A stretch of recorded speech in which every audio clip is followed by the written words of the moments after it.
बात करने वाले हैं प्रेजेंट परफेक्ट टेंस के बारे में। पिछले वीडियो में हमने जाना था कि प्रेजेंट इंडेफिनिट क्या होता है और प्रेजेंट कंटिन्यूस क्या होता है। मैं आपको सुझाव या एडवाइस दूंगा कि आप पहले वो वीडियो जाके देखिए, तो ये वीडियो आपको और अच्छे से समझ में आएगा। प्रेजेंट परफेक्ट में दो शब्द आते हैं, प्रेजेंट और परफेक्ट। परफेक्ट मतलब काम कंप्लीट हो चुका है, पूर्ण हो चुका है, पूरी तरीके से फिनिश हो चुका है।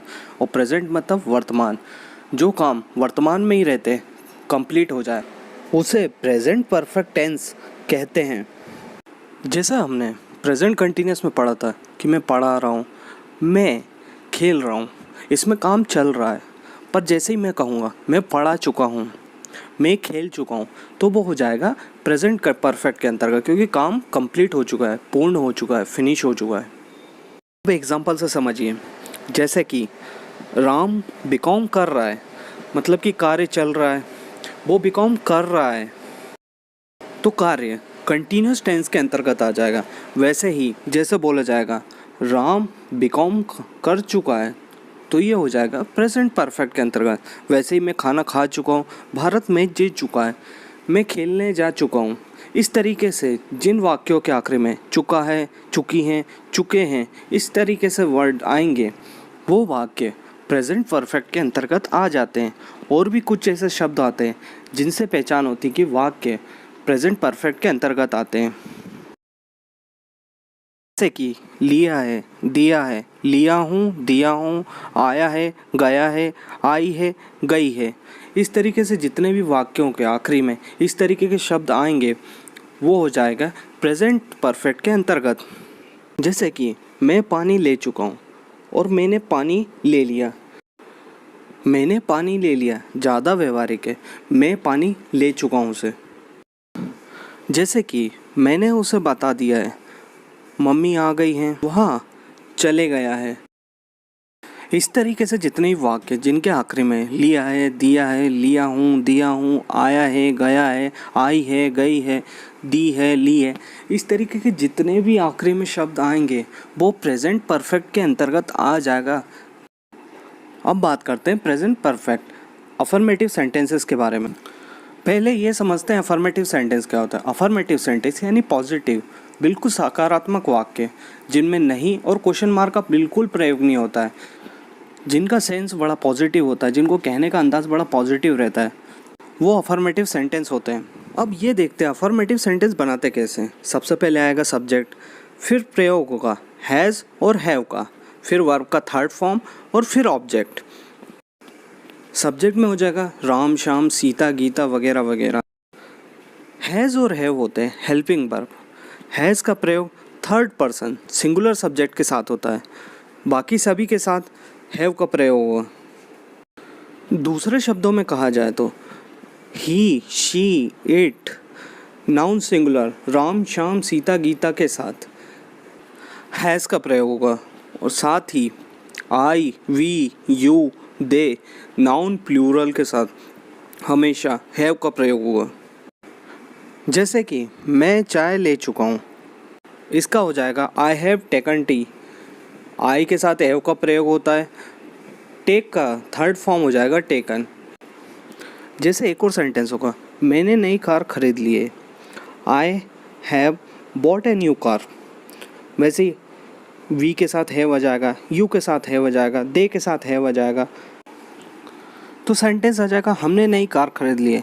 We have bought a new car, तुमने नई कार खरीद ली है। You have bought a new car, उन्होंने नई कार खरीद ली है। They have bought a new car. वैसे ही, शी, इट, राम, श्याम, सीता, गीता के साथ हैज़ का प्रयोग होता है। जैसे he has bought a new car, वो नई कार खरीद चुका है। She has bought a new car, वो नई कार खरीद चुकी है।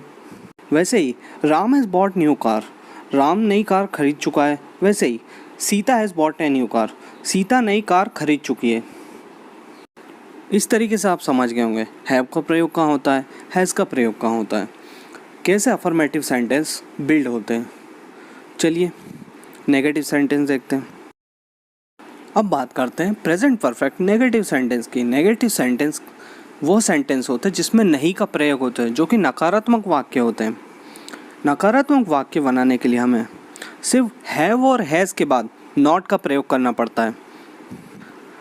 इसका स्ट्रक्चर कुछ इस प्रकार से होगा। सबसे पहले होगा सब्जेक्ट का प्रयोग, फिर हैव और हैज़ का प्रयोग, फिर नॉट का प्रयोग, फिर वर्ब का थर्ड फॉर्म और फिर ऑब्जेक्ट।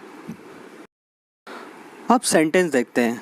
वह नहीं आया है, ही हैज़ नॉट कम। मैंने खाना नहीं पकाया है, I have not cooked food. हम बच्चों को नहीं बताए हैं, we have not told the children.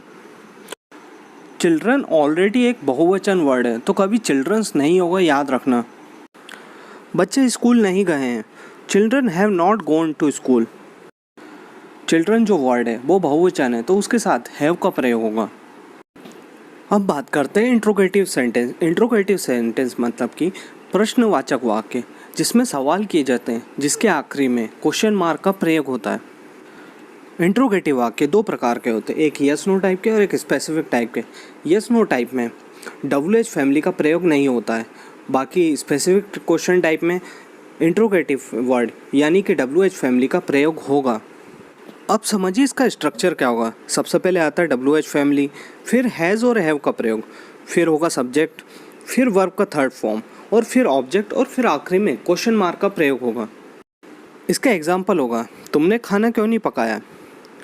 सबसे पहले क्यों आ जाए, क्यों को सबसे पहले आगे ले आएंगे तो क्यों का हो जाएगा वाई, फिर हो जाएगा हैव का प्रयोग, तुमने का हो जाएगा यू और फिर खाने का हो जाएगा फूड और कुक का हो जाएगा थर्ड फॉर्म कुक्ड। तो इसका सेंटेंस हो जाएगा Y have you cooked food. फिर दूसरा सेंटेंस हो जाएगा वह खाना क्यों पकाया है। Why has he cooked food. पहले वाले में यू आया था तो उसके साथ हैव का प्रयोग हुआ, दूसरे में ही आया तो उसके साथ हैज़ का प्रयोग हुआ।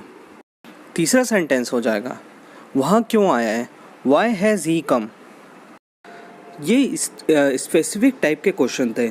इस तरह के सेंटेंस थे जिसमें यस नो और नो से ज़्यादा, हाँ या नहीं से कहीं ज़्यादा उत्तर थे। अब देखते हैं यस और नो टाइप क्वेश्चन में किस तरीके से प्रयोग होते हैं। जैसे कि क्या वो आया है, हैज़ ही कम। यस और नो टाइप क्वेश्चन में WH फैमिली का प्रयोग नहीं होता है, ये पिछले वीडियो में मैंने आपको बताया था। इसीलिए इसमें हेल्पिंग वर्ब से स्टार्ट होता है, जैसे कि क्या वो आया है, हैज़ ही कम। क्या तुमने कभी ताजमहल देखा है, have you ever seen the Taj Mahal. क्या तुम कभी दिल्ली गए हो, have you ever gone to Delhi. क्या तुमने वह कार बेच दी, have you sold the car. अब बात करते हैं नकारात्मक प्रश्नवाचक वाक्यों में, जिसमें कि नहीं का भी प्रयोग होता है और क्वेश्चन मार्क भी आता है। ऐसे वाक्य नकारात्मक प्रश्नवाचक यानी नेगेटिव इंट्रोगेटिव सेंटेंस हो जाते हैं। इसका स्ट्रक्चर होगा, सबसे पहले आएगा WH फैमिली, फिर हैज़ हैव का प्रयोग होगा, फिर सब्जेक्ट का प्रयोग होगा, फिर नॉट का और फिर वर्ब का थर्ड फॉर्म और फिर ऑब्जेक्ट। सब्जेक्ट से पहले भी नॉट आ सकता है और सब्जेक्ट के बाद भी नॉट आ सकता है, दोनों फॉर्मूले सही रहेंगे। पहला सेंटेंस होगा क्या तुम दिल्ली नहीं गए हो, have you never gone to Delhi. दूसरा सेंटेंस होगा तुमने कठिन परिश्रम क्यों नहीं किया, why have you not worked hard. जो पहला प्रश्न है उसका उत्तर हाँ या नहीं में हो सकता था, इसलिए उसमें WH फैमिली का प्रयोग नहीं किया गया। बजाय दूसरे सेंटेंस जहाँ पे यस और नो से कहीं ज़्यादा उत्तर था तो वहाँ पे WH फैमिली का प्रयोग किया गया है। तीसरा सेंटेंस देख लीजिए, क्या तुम कभी लंदन की सैर नहीं की है, have you never visited to London. इस तरीके से आपका प्रेजेंट परफेक्ट पूरा कंप्लीट हुआ। आपने पहले देख लिया कि प्रेजेंट परफेक्ट में पॉजिटिव सेंटेंस यानी अफर्मेटिव सेंटेंस कैसे बनते हैं, नेगेटिव कैसे बनते हैं, इंट्रोगेटिव सेंटेंस कैसे बनते हैं